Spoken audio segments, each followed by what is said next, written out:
네, 어떤 말씀을 전하면 좋을까? 이 한 주 묵상을 하다가 저희가 로마서 말씀을 계속 묵상하고 있지 않습니까? 그래서 로마서 말씀을 묵상하다 보니까 6장에 오늘 특별히 세례식과 관련돼서 좋은 말씀이 되겠다 해서 로마서 6장 말씀으로 설교를 해야 되겠다라고 해서 본문을 정했습니다.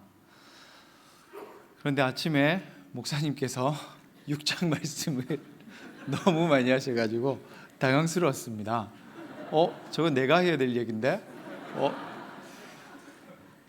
네. 제 심정을 이해하고 여러분들 잘 들어주시면 좋겠습니다.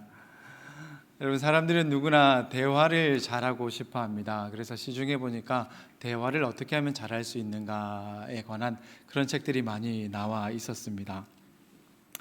여러분 혹시 좋은 대화 혹은 대화를 잘 하고 싶은 그런 마음이 있으십니까? 그러면 제가 한 가지 좋은 방법을 알려드리겠습니다. 여러분, 좋은 대화를 하려면, 대화를 잘 하려고 하면 어떻게 해야 되느냐?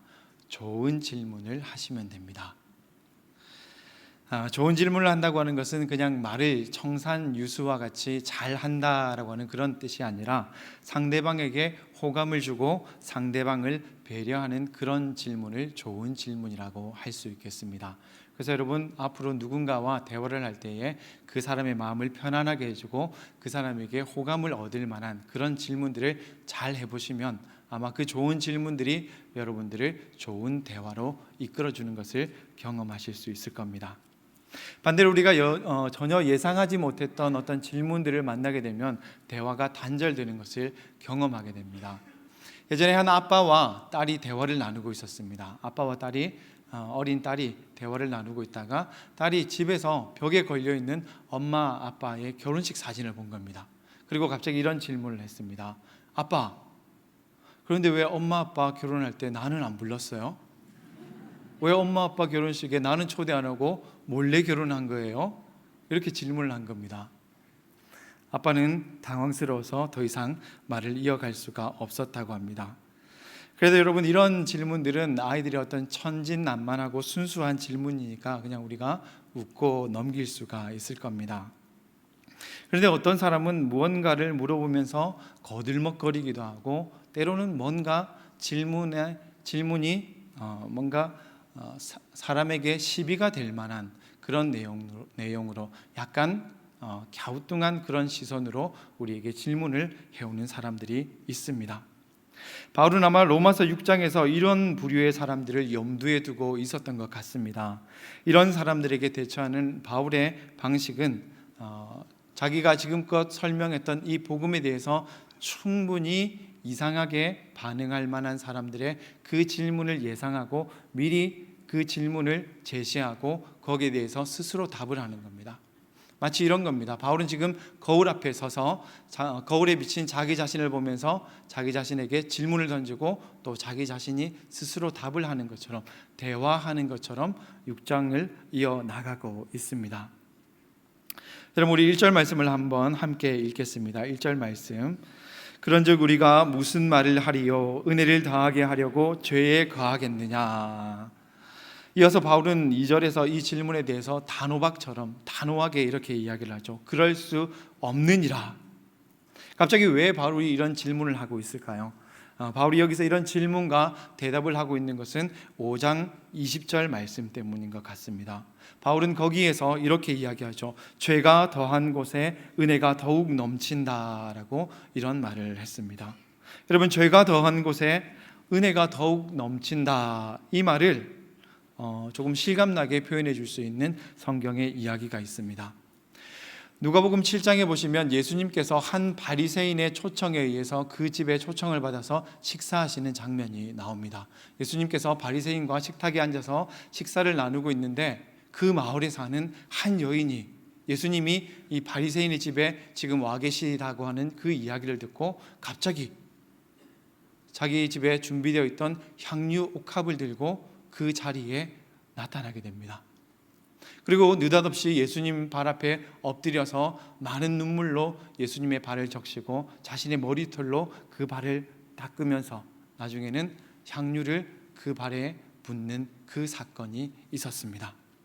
이 광경을 보고 바리새인이 깜짝 놀라죠. 만약에 예수님이 정말로 하나님의 선지자였다고 한다면 지금 자기 앞에 엎드려서 자기를 만지고 있는 이 여인이 누구이며 또 얼마나 많은 죄를 지었는지 알았을 것인데, 가만히 보니까 예수님이 하나님의 사람이 아닐 수 있겠구나라는 생각을 마음속으로 하게 된 겁니다. 그런데 예수님은 이 여인이 누구인지 알 뿐더러 이 바리새인의 마음까지 알고 계셨습니다. 그래서 예수님께서 이런 비유의 이야기를 해주십니다. 한 사람에게 빚진 사람이 둘이 있었습니다. 오늘 우리식으로 쉽게 표현을 하자면 한 사람은 5억의 빚을 졌고 한 사람은 500만 원 빚을 졌습니다. 그런데 둘 다 갚을 능력이 없는 겁니다. 돈을 빌려주는 사람이 이 두 사람의 처지가 너무 딱하고 불쌍해서 그냥 없던 걸로 하자고 빚을 탕감해 주었습니다. 여러분, 5억을 빚진 사람, 500만 원을 빚졌던 사람, 누가 더 그 사람에게 감사하겠습니까? 누가 그 사람을 더 많이 사랑하겠습니까? 예수님도 똑같이 말씀하십니다. 많이 탕감받은 사람이 더 많이 사랑한다. 은혜를 더 많이 받은 사람, 더 큰 죄를 용서받은 사람이 더 많이 감사하게 된다라고 말씀하셨습니다. 여러분, 하나도 이상할 게 없습니다. 죄가 더한 곳에 은혜가 더욱 넘친다라고 하는 말이나 혹은 많이 탕감받은 사람이 더 많이 사랑한다는 말이나, 이 어려운 말도 아니고 이상한 말도 아닙니다. 그런데 문제는 어떤 사람들은 이 말에서부터 잘못된 추론과 이상한 계산법을 만들어낸다고 하는 겁니다.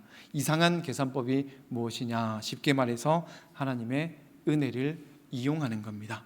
이런 식의 논리지요. 우리의 죄가 크면 클수록, 우리의 죄가 심각하면 심각할수록 그 심각하고 큰 죄를 용서해 주시는 하나님의 은혜가 크고 넘치는 것이라고 한다면 우리가 더 큰 죄를 지으면 더 은혜가 많이 넘치겠구나라고 하는 이런 논리를 발전시키게 되는 겁니다. 이렇게 되는 순간 어떻게 되겠습니까, 여러분? 더 이상 우리가 죄를 짓는 것에 대해서 부담을 가질 필요가 없는 겁니다. 서로에게 좋은 겁니다. 우리는 죄를 많이 지을 수 있어서 좋고, 마음대로 죄를 지을 수 있어서 마음이 편안해지는 것이고, 하나님은 그때마다 우리의 죄를 용서해 주시는 쿨하고 멋진 분으로 칭송을 받을 수 있기 때문에 정말 더할 나위 없이 좋은 복음의 소식이 되는 겁니다. 그런데 여러분, 이 엉터리 계산 방법대로라고 한다면 우리의 죄라고 하는 것은 더 이상 하나님을 불편하게 하거나 불쾌하게 하는 어떤 악한 것이 아니라 하나님을 돋보이게 만드는 선한 것으로 보이는 그런 착시 현상을 일으킬 수 있다라고 하는 겁니다. 그래서 어떤 이들은 이렇게 이야기합니다. 선을 이루기 위해서 우리가 악을 더 많이 행하자고, 하나님을 더 멋지고 위대한 분으로 만들어드리기 위해서 우리는 그만큼 더 열심히 죄를 짓자라고 하는 이런 황당한 주장을 하는 사람들이 나올 수 있다라고 하는 겁니다. 바울은 바로 이런 사람들을 염두에 두고 지금 이런 질문과 이런 답을 하고 있는 겁니다. 그런데 바울은 뭐라고 얘기합니까? 그럴 수 없느니라라고 단호하게 이야기하고 있습니다. 여러분, 우리가 흔히 바울의 은혜를 이야기할 때 선물이라고 하는 단어를 많이 생각합니다. 은혜는 우리에게 조건 없이 거저 주어진 것이기 때문에 우리가 선물이라고 하는 단어로 많이 비유를 합니다. 그러나 여러분, 바울이 항상 이 은혜를 어떤 선물이라고 하는 개념만으로 설명하는 것은 아니라고 하는 겁니다. 때때로 바울은 이 은혜라고 하는 것을 공간적인 개념으로 우리에게 설명하기도 합니다. 이 은혜라고 하는 공간은 그냥 텅 비어 있는 공간이 아니라 은혜로 꽉 채워져 있어서 우리가 그 안에서 은혜로 호흡하며 은혜로 살아가는 그런 공간을 바울은 이야기하고 있습니다. 그래서 로마서 5장 2절에서 바울은 우리가 은혜 안으로 들어간다라고 하는 그런 표현을 사용하고 있는 것을 우리가 보게 됩니다. 여러분, 우리가 여기서 공간이라고 하는 것을 한번 생각해 보셨으면 좋겠습니다. 우리는 지금 어떤 공간에 와 있습니까, 여러분? 우리는 지금 어디에 와 있습니까? 상남교회 예배당에 와 있지 않습니까? 하나님을 예배하는 곳에 앉아 있지 않습니까? 우리가 이곳에 앉아 있을 때 여러분의 어떤 몸짓과 여러분들이 나중에 예배를 마치고 집에 돌아가셨을 때에 안방에서 취하고 있을 그 모습을 한번 상상해 보시면 좋겠습니다. 지금 우리가 입고 있는 이 옷차림이라든지 우리가 앉아 있는 몸가짐이라든지 많은 것들이 달라지지 않겠습니까? 그렇죠? 저도 지금은 이렇게 양복 입고 있지만 집에 가면 무릎 나와 있는 막 추리닝 입고 그렇게 편안하게 누워 있게 될 겁니다. 공간이라고 하는 것이 여러분 우리의 삶의 양식을 결정해 준다라고 하는 겁니다. 이걸 좀 더 확장해 보면 유명한 말이 있죠, 여러분. 로마에 가면 로마의 법을 따라야 한다. 만약 여러분 우리가 우리나라를 벗어나서 다른 나라로 여행을 가거나 혹은 이민을 간다라고 할 때 한번 생각해 보십시오. 우리가 그 나라에 가게 되면 일단 언어가 바뀌게 됩니다. 한국말로 계속해서 생활할 수가 없는 겁니다. 이번에 저희가 의료문화 선교팀과 함께 캄보디아에 있는 베트남 난민 마을에 다녀왔습니다. 제가 맡은 역할은 환자분들이 올 때에 그분들을 위해서 기도해 주는 겁니다. 그래도 이왕이면 이 베트남 난민 마을에 갔으니까 이 베트남 분들을 위해서 베트남어로 기도를 해주면 좋겠다라고 해서 제가 되지도 않는 이 베트남어를 달달 외워가지고 갔습니다. 가서 환자분이 오셨습니다. 베트남어로 기도를 했습니다. 그런데 이분이 눈을 멀뚱멀뚱 이렇게 뜨고 계신 겁니다. 아, 내가 베트남어를 너무 흉내를 잘못 냈구나. 알고 보니까 이분이 캄보디아인인 겁니다. 여러분 한번 상상해 보십시오. 한국에서 온 목사가 캄보디아 사람을, 베트남어도 모르는 캄보디아 사람을 앉혀놓고 베트남어로, 되지도 않는 베트남어로 기도를 해주고 있었던 겁니다. 물론 나중에는 베트남 분들이 많이 오셔가지고 베트남어로 기도를 해주기도 했지만 중요한 것은 여러분 우리가 다른 나라에 가면 우리의 언어가 바뀌어야 된다라고 하는 겁니다. 우리의 언어만 바뀔 뿐만이 아니라 우리가 그 새로운 나라에 가게 되면 그 나라의 법과 질서와 또 문화와 예절을 배워야 되는 겁니다. 우리의 행동 양식을 완전히 바꿔야만 되는 겁니다. 여러분 바울이 말하는 은혜에도 이런 개념이 있는 겁니다.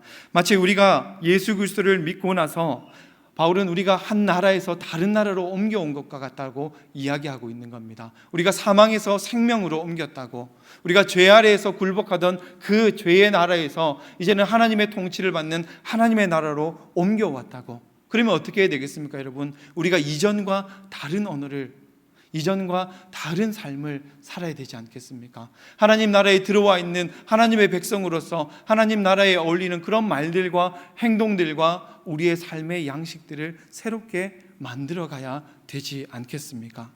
그런 우리가 어떻게 여전히 죄 가운데 살아갈 수 있다라고 하는 겁니까? 그래서 바울은 이렇게 이야기하는 거죠. 2절 말씀에서 그럴 수 없느니라 죄에 대하여 죽은 우리가 어찌 그 가운데 더 살리요. 한마디로 바울은 은혜를 더하게 하자고 죄를 계속해서 짓고 죄를 즐기자라고 하는 이런 위험한 착각은 있을 수 없다라고 분명하게 선언하고 있습니다. 바울은 이것을 더 강조하기 위해서 우리가 죄에 대해서 죽었다라고 말하고 있습니다. 여러분 이것은 바울이 즐겨 사용하는 표현 가운데 하나입니다. 바울이 죽었다라고 하는 이 표현을 사용할 때는 관계의 단절을 말하는 겁니다. 여러분 우리가 죽고 나면 모든 관계가 끊어지는 겁니다. 우리가 개인의 죽음을, 개인의 종말을 맞이하는 순간 우리가 맺고 있던 그 모든 관계들이 다 차단되고 끊어지고 사라지게 되는 겁니다. 우리가 죄에 대해서 죽었다라고 하는 말은 우리가 더 이상 죄와 아무런 관계가 없다라고 하는 것을 선언하고 있는 겁니다. 그래서 여러분 성경이 말하는 죄의 용서라고 하는 것은 하나님이 그냥 우리의 죄에 대해서 눈 감아 주셨다라고 하는 그런 표현이 아니라 우리가 죄와는 더 이상 상관없는 삶을 살아가야 한다. 죄와 관련되었던 그 모든 관계가 소멸되었다라고 하는 것을 의미하는 겁니다. 그런데 여러분 바울이 죄에 대해서 죽었다라고 이야기하지 않습니까? 그런데 여러분 언제 죽었습니까? 혹시 여기 죽었다가 다시 살아나신 분 계신가요? 우리가 언제 죽었냐 하는 겁니다. 여러분 일반적으로 우리가 이해하는 복음은 어떤 겁니까? 예수님께서 우리를 대신해서 십자가에서 죽으시고 예수님의 죽으심으로 말미암아 대신 우리는 살았다는 것이지 않습니까? 그러나 여러분 더 바울의 말을 자세하게 들여다보면 바울이 하는 이야기는 무엇입니까? 예수님께서 십자가에서 죽으시던 그때에 우리도 주와 함께 십자가에 달렸다라고 하는 겁니다. 예수님만 십자가에 달리신 것이 아니라 그때 우리도 예수님과 함께 죽었다라고 하는 겁니다. 그리고 이것을 우리 삶에서 가장 상징적으로 우리가 경험할 수 있는 예식이 있는데, 그것이 바로 오늘 우리가 보게 될 세례식이라고 하는 겁니다. 바울은 우리가 세례받았을 그때에 우리가 죽었다라고 말하고 있습니다. 3절 말씀에 무릇 그리스도 예수와 합하여 세례를 받은 우리는 그의 죽으심과 합하여 세례를 받은 줄을 알지 못하느냐라고 말씀하고 있습니다. 그리스도 예수와 합하여라고 할 때, 여기서 합하여라고 하는 말은 무엇 안으로라고 하는 말입니다. 예수 그리스도 안으로, 세례를 통해서 우리가 예수 그리스도 안에서 함께 죽음을 경험했다라고 말하고 있습니다. 그러나 여러분, 우리 예수님은 어떻게 되셨습니까? 십자가에서 죽으실 뿐 아니라 다시 살아나신 분입니다. 예수님께서 십자가를 지시고 부활하셨던 것처럼 우리는 이 세례를 통해서 죽기만 하는 것이 아니라 동시에 다시 살아나는 경험을 하게 되는 겁니다. 우리는 예수 그리스도와 함께 십자가에 달렸다. 이 사실에 대해서 바울이 갈라디아서 2장 20절 그 유명한 구절에서 이렇게 표현하고 있지요. 내가 그리스도와 함께 십자가에 못 박혔나니 그런즉 이제는 내가 사는 것이 아니요 오직 내 안에 그리스도께서 사시는 것이라. 이제 내가 육체 가운데 사는 것은 나를 사랑하사 나를 위하여 자기 자신을 버리신 하나님의 아들을 믿는 믿음 안에서 사는 것이라. 아멘.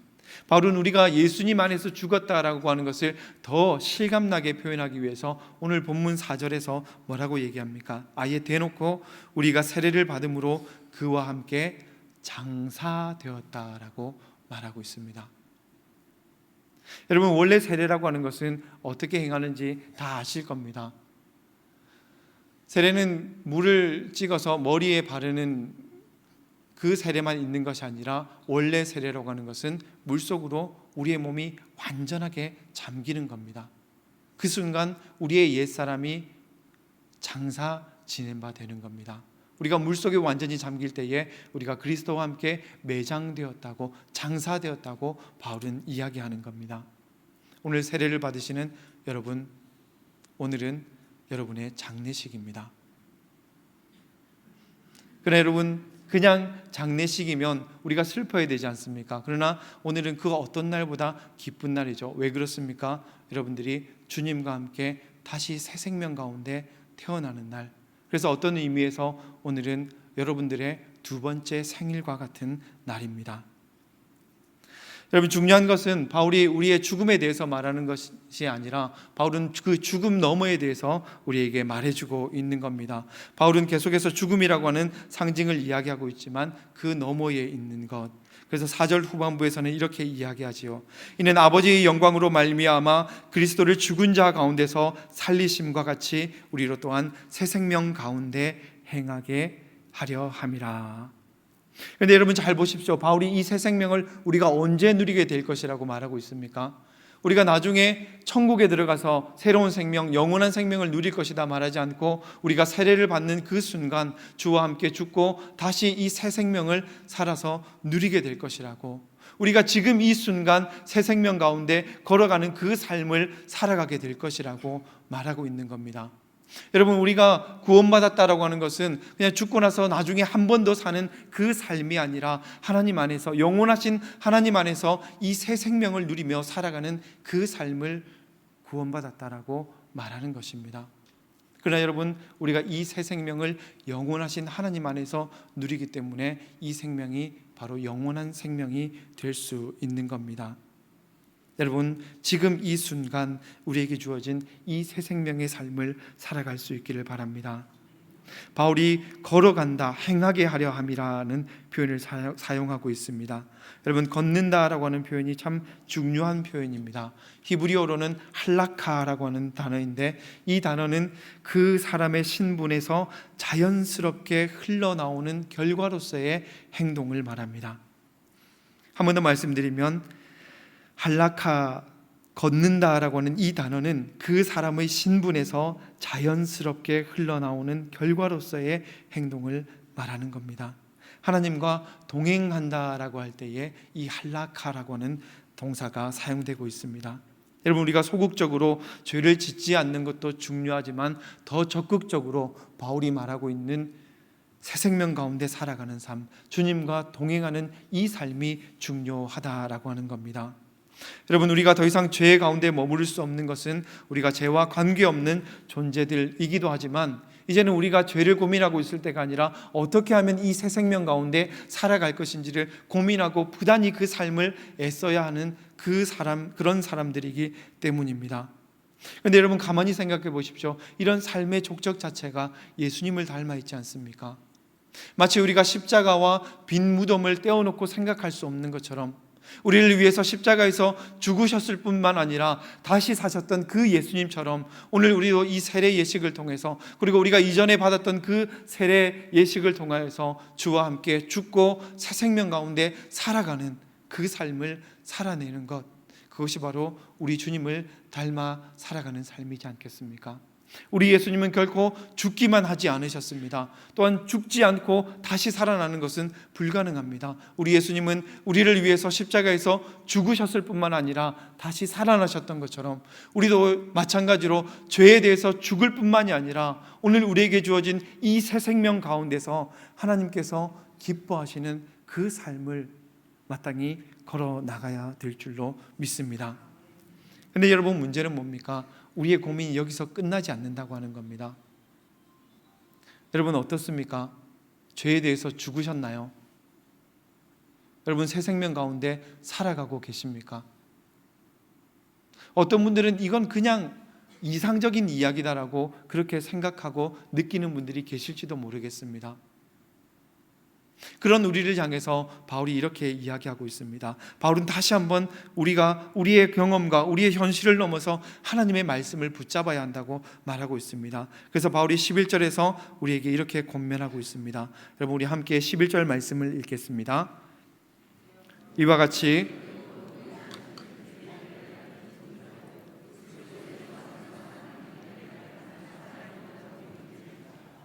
아멘.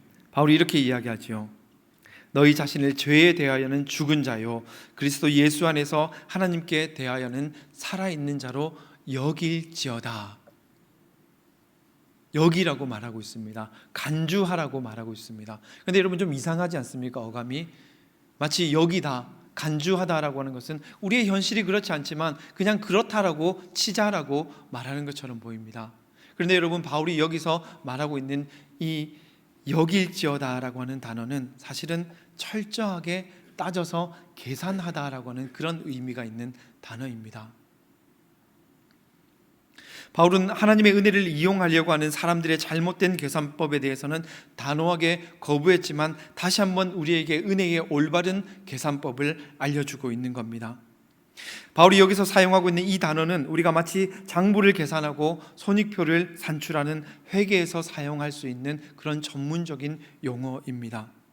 그런데 여러분, 계산이라고 하는 것을 잘 생각해 보십시오. 계산을 통해서 우리는 흩어져 있던 이 상황들을 정리해서 이전까지 없었던 새로운 결론을 도출해냅니다.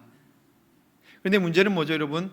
이 계산이 이미 일어났던 그 현실을 조작하는 것은 결코 아니다라고 하는 겁니다. 좀 더 쉽게 말씀을 드리면, 여러분, 우리가 장사를 한다라고 생각해 보시면 좋겠습니다.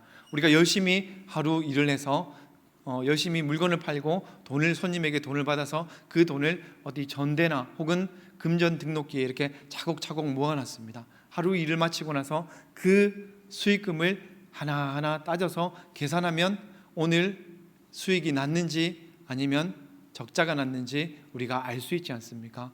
근데 중요한 것은 이렇게 계산하면 우리가 알지 못했던 사실을 새롭게 알게 되지만, 중요한 것은 우리가 열심히 계산한다라고 해서 그 이전 과정을 바꿀 수 있느냐라고 하는 겁니다. 계산을 아무리 열심히 한다라고 해서 돈이 한 푼이라도 더 많아지거나 한 푼이라도 더 줄어드는 일은 결코 있지 않다라고 하는 겁니다. 바울은 이렇게 말하고 있는 겁니다. 지금 우리가 경험하고 있는 우리의 이 현실, 우리의 처지, 이것만 보지 말고 눈을 떠서 하나님께서 예수 그리스도를 통해서 행하셨던 그 놀라운 일들을 보라고 하는 겁니다. 그냥 눈을 감고 현실이 아니지만 그냥 맞다라고, 그냥 믿는다라고 고백하고 넘어가자, 이런 뜻이 아니라 우리가 눈을 떠서 우리의 현실뿐만이 아니라 하나님께서 이루신 그 놀라운 일들을 바라보면서 하나하나 따져봤을 때에 어떤 것이 진짜 현실인지를 확인해 보라고 우리에게 도전하고 있는 겁니다. 우리 자신을 볼 때 우리는 여전히 소망이 없어 보입니다. 우리는 가능성이 없어 보입니다. 우리가 감히 어떻게 하나님의 말씀에 순종하는 삶을, 우리가 어떻게 하나님의 뜻을 이루는 그 삶을 살아가겠습니까? 라고 생각할 수밖에 없습니다. 우리 자신을 볼 때는 그렇다는 겁니다. 그러나 여러분, 우리가 눈을 떠서 하나님께서 행하셨던 그 현실을 바라볼 때에 우리의 현실이 진짜 현실이 아니라 하나님께서 예수 그리스도 안에서 이루신 그 십자가의 놀라운 은혜, 예수 그리스도의 죽으심과 부활, 이것이야말로 진정한 현실이라고 하는 것을 믿을 수 있게 된다라고 하는 겁니다. 바로 그것을 기억하고 오늘 우리의 신분을 확인하라고 말하고 있는 겁니다. 그 신분을 확인하고 그 신분에 합당한 삶을 주님과 함께 동행하며 살아가라고 말하고 있는 겁니다. 우리 상남교회 성도님들, 그리고 특별히 오늘 세례를 받으시는 여러분, 이 예식을 통해서 여러분들이 누구인지를 다시 한번 확인할 수 있기를 바랍니다. 우리는 아직도 아담에게 속해 있는 사람이 아니라 예수 그리스도 안에 속해 있는 사람들이라고 하는 것을 여러분들이 기억할 수 있기를 바랍니다. 그리고 예전에 했던 그 행동대로 살아가는 것이 아니라, 예전에 말했던 대로 말하는 것이 아니라, 이제는 우리가 새로운 나라에 들어와 있기 때문에 하나님 나라에 걸맞는 그 언어와 행동과 습관들을, 문화를 배우면서 하나님께서 기뻐하시는 그 삶을 우리가 함께 살아갈 수 있었으면 좋겠습니다. 여전히 우리가 아담에게 속해 있다라고, 너는 틀렸다고, 너는 실패했다라고 하는 그 목소리가 우리에게 들려올 때마다 예수 그리스도라고 하는 이 보증서를 꺼내 읽으면서 더 이상 우리가 죄 아래에 갇혀 있는 자들이 아니라 생명 가운데, 새 생명 가운데 살아있는, 속해 있는 하나님의 자녀이심을 믿음으로 선포할 수 있기를 바랍니다.